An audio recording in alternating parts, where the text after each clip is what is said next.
kin my cousin just betrayed me. Palang Tagalog ko lang muna.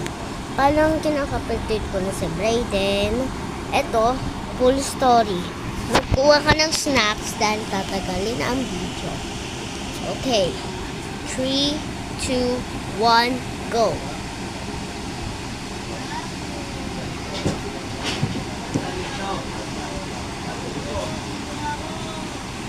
So, we're in the story. So, the first story is I was just laying on the bed. Nakaiga lang ako. Bigla natandaan ko na may swimming. Tinanong ko, Brayden, may swimming ba? Sinabi niya, he said a bad word and said this. He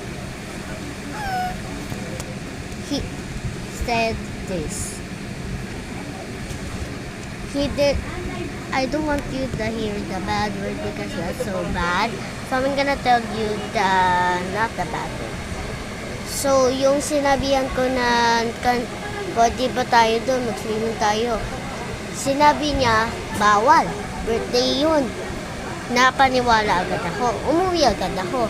Pero pagkabalik ko agad sa swimming pool, gusto ko talaga itry yung pagkaligo ko.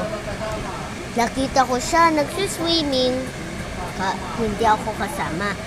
Sasali ng kay Lila, pero pinaalis niya ako. So, pinakalimutan ko na siya. Bigla, gusto ko pa rin mag-swimming, pero hindi ko na nagawa. It never happened. Pang part 2, comment down below.